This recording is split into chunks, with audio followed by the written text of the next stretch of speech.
Olá pessoal, tudo bem? Aqui é o professor Roberto novamente. Na aula de hoje nós vamos conhecer um pouquinho sobre o Teorema de Pitágoras, sobre esse grande estudioso, matemático e filósofo, né? E tentar descobrir aonde nós podemos utilizar esse teorema no nosso dia a dia, certo? Vamos aqui para a nossa aula. Bom, o Teorema de Pitágoras não tem como a gente falar sobre o teorema se a gente não falar sobre o criador do teorema, né? Por causa deste homem, conhecido como Pitágoras, né? Ele foi um grande filósofo e matemático grego, certo? Ali bem antes de Jesus Cristo nascer, não me recordo bem a data, né? E ele foi o fundador da escola pitagórica na cidade de Croton, né? De Croton, na ilha de Samos, na Grécia Antiga, certo? Ele desenvolveu várias teorias, vários teoremas, estudou profundamente a área da geometria e ele é lembrado até hoje por causa de seu teorema que estabelece uma relação entre as medidas dos lados de um triângulo retângulo, né? Ele se aprofundou tanto que ele conseguiu chegar a um dilema que une todos os lados de um triângulo e conseguiu demonstrar, aperfeiçoar a técnica e deixou para a gente poder entender, aprender e utilizar no nosso dia a dia. Ok? O teorema de Pitágoras, né? Para a gente poder falar, eu tenho que falar de alguns termos importantes, né, de um triângulo retângulo. Não tem como estudar o teorema se não conhecer esses termos. O primeiro termo, né, é saber que um triângulo retângulo, né, ele é considerado um triângulo retângulo quando ele tem a principal característica. Um dos ângulos internos dele tem que medir 90 graus, né? Então, aqui na nossa figura, este canto aqui embaixo, certo? Este quadradinho com uma bolinha no centro representa que este canto, né, este vértice, este ângulo, ele tem 90 graus, certo? Outro termo importante dentro do triângulo retângulo é que nós vamos ter a hipotenusa. O que é a hipotenusa? A hipotenusa é o nome dado ao maior lado deste triângulo retângulo. Tudo bem? Então você pega o triângulo, olha para ele e verifica qual é o maior lado. O maior lado sempre vai ser chamado de hipotenusa. Tudo bem? E nós temos os catetos, certo? Quem seria o cateto? Nessa nossa figura aqui, nós temos o cateto menor, certo? E o cateto maior, certo?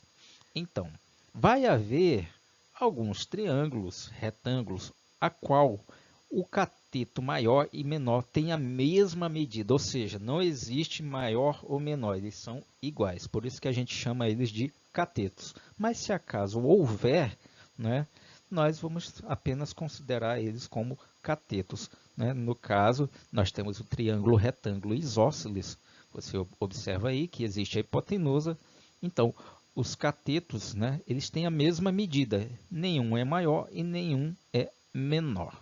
Tá? Então, são esses termos que nós devemos conhecer e aprender para poder tentar entender o teorema de Pitágoras. Vamos lá, recapitulando: hipotenusa é o maior lado dentro do triângulo retângulo. Então, nós temos aqui a nossa hipotenusa, sendo o maior lado. Nós vamos ter o cateto menor e vamos ter o cateto maior. E lembrando, o teorema de Pitágoras, ele só vai funcionar, só vai dar corretamente se ele for retângulo, ou seja, um dos seus ângulos tem que medir 90 graus. Tudo bem? Vamos continuar. Bom, já conhecemos o nome dos seus lados, né, a característica do triângulo, então agora vamos falar diretamente sobre o que é o Teorema de Pitágoras. O Teorema de Pitágoras, né, ele nos diz que é o seguinte: em um triângulo retângulo qualquer, a soma do quadrado das medidas dos catetos tem que ser igual ao quadrado da medida da hipotenusa. Calma aí, vamos com calma, não é um bicho de 7 cabeças. Traduzindo essa frase, nós temos o seguinte, né? Se eu somar a medida de cada cateto elevado ao quadrado, no caso, cada cateto tem que ser elevado ao quadrado. Somar esses dois valores, o resultado que eu vou encontrar é a mesma, né, que eu elevar a hipotenusa ao quadrado. Ou seja, nós temos aqui o cateto menor elevado ao quadrado mais o cateto maior elevado ao quadrado. Tudo bem? A soma desses dois ao quadrado, nós vamos ter o valor da hipotenusa elevado ao quadrado. Vamos ver uns exemplos aqui para poder entender melhor o que eu estou falando. Bom, temos aqui um pequeno triângulo, né? Para confirmar se ele é um triângulo retângulo, basta a gente observar o ângulo de 90 graus.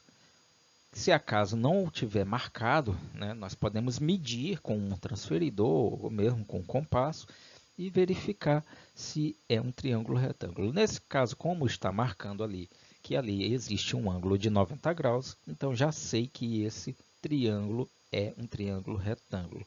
Então, o teorema de Pitágoras vai funcionar aqui perfeitamente, certo? Bom, então vamos lembrar aqui do teorema. O que é que o teorema de Pitágoras diz? O teorema de Pitágoras ele fala para a gente que se nós pegarmos o cateto menor, quem é o cateto menor? É o valor de número 3, certo? O valor de número 3 e elevar ele ao quadrado, ou seja, 3 ao quadrado, e somar este valor mais o cateto maior também elevado ao quadrado, que no nosso caso o cateto maior vai ser o número 4. A soma desses valores tem que ser igual ao quadrado da nossa hipotenusa, que no caso é o 5, e 5 ao quadrado, certo? Então, encontrei uma pequena expressão numérica. O que é que eu tenho que fazer agora? Vou apenas usar a matemática que já conhecemos de outras aulas, que é potência. Não vou explicar aqui o que é potência, porque já estudamos várias vezes sobre isso, mas vamos ter que resolver para confirmar se o teorema de Pitágoras é realmente verdadeiro, se funciona dentro de um triângulo retângulo. Então vamos lá usando a matemática. Da esquerda para a direita, nós vamos calcular 3 ao quadrado, ou seja, estamos transformando o valor de 3 em uma figura quadrada. E dentro desse quadrado, nós vamos ter o resultado de 9 quadradinhos iguais, certo? Então, se você quiser parar o vídeo para contar quantos quadradinhos tem, fique à vontade. Tá? 3 ao quadrado sempre vai ser 9. Tá? Vamos somar agora, somar não, elevar o 4 ao quadrado, que é igual a 16. Fique à vontade para pausa e conferir se realmente temos 16 quadradinhos amarelinhos dentro de um quadrado grande. 4 ao quadrado sempre vai ser 16. O teorema de Pitágoras ele diz que se eu somar esses dois resultados que foi encontrado do quadrado, dos nossos lados do triângulo, ele tem que ser igual ao valor da nossa hipotenusa elevada ao quadrado. Então, a nossa hipotenusa elevada ao quadrado, 5 ao quadrado é igual a 25. Então, somando 9 mais 16, eu tenho 25. E 25 é igual a 25. Quando eu faço isso, quando eu resolvo dessa forma, eu comprovo que o teorema de Pitágoras realmente é verdadeiro. Por quê? Porque existe uma igualdade no final da nossa operação. 25 é igual a 25, ou seja, o nosso teorema ele é realmente verdadeiro. Tá? Vamos pegar aqui uma forma bem de um exemplo que eu vi em vários experimentos, tá? Que é mais ou menos assim. Eu tenho dois quadradinhos menores, de uma base de triângulo retângulo, e elas estão cheias de líquidos. Se eu virar estes dois líquidos, a vazão dele vai encher o quadrado, né, da hipotenusa, formada pela base da hipotenusa. Ou seja, a área das duas, né, se eu somar essas áreas dos dois quadrados menores, ela tem que ser igual ao nosso quadrado da área maior, certo? Mais para frente nós vamos entender melhor sobre isso. Voltando aqui então, no Teorema de Pitágoras, vamos lembrar, um triângulo retângulo, né, qualquer, todo triângulo que eu tiver, que ele seja retângulo, a soma dos quadrados de suas medidas do cateto tem que ser igual ao quadrado da medida da hipotenusa. Por que eu estou falando isso? Porque, para poder entender, eu tenho que raciocinar o que esse teorema está falando para a gente, o que é que ele está trazendo para a gente. Então, coloca na sua cabecinha, tá? Que o cateto menor ele vai ao quadrado, eu vou somar com o cateto maior, né? Porque tem a soma dos dois catetos, e esses dois catetos têm que ser elevado ao quadrado, cada um. O resultado dele vai ser igual à nossa hipotenusa elevada ao quadrado, tá? Bom, vamos pensar então da seguinte forma.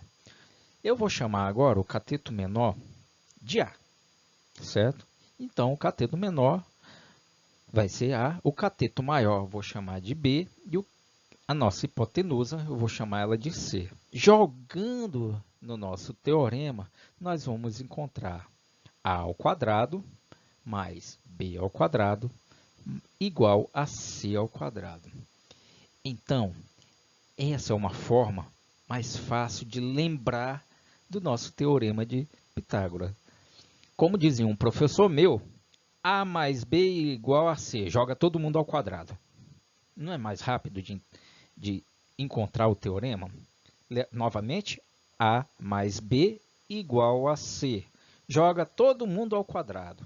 Pronto, praticamente você fez o teorema de Pitágoras, né? Nesse caso aqui, lembrando, o C ao quadrado ele é a nossa hipotenusa, ele não vai ser somado com ninguém, né? Só quem se soma um com o outro são os catetos, certo? Então, por isso que eles recebem o sinalzinho de soma, A mais B. Beleza, vamos dar continuidade.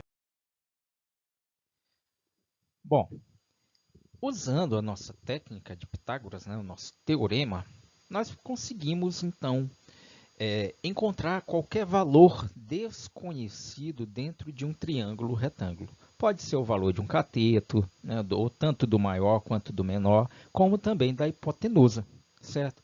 Qualquer valor desconhecido, se nós usarmos o teorema de Pitágoras, nós vamos conseguir encontrar. Cuidado!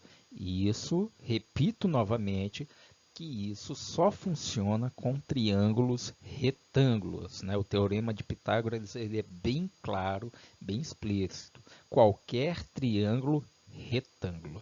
Tá? Então, eu tenho aqui, né, o cateto menor igual a 3, o cateto maior igual a 4 e a nossa hipotenusa igual a x, certo? Então, vamos pegar a nossa formulazinha que nós criamos. A mais B mais C eleva todo mundo ao quadrado. Tudo bem? Quem vai ser o nosso A? Como o A e B são os catetos, eu posso escolher qualquer um. Nesse caso aqui, eu escolhi o 3 para ser o valor do A. Então, vamos ter 3 ao quadrado. Tudo bem? Sobrou o B para ser o nosso 4. E vamos ter 4 ao quadrado. E o nosso x vai ser o c. Então, igual a x ao quadrado. Bom, o que é que eu devo fazer agora? Simplesmente botar a matemática em prática, né? Nesse caso, agora nós encontramos uma equação, né, conhecida como expressão algébrica, também de fácil acesso, né, de fácil resolver. Vamos resolver primeiro a potenciação. Nesse caso, 3 ao quadrado, como já foi mostrado para vocês, é igual a 9, certo? Mais 4 ao quadrado, que é igual a 16, E como x é um valor que eu estou tentando descobrir, certo?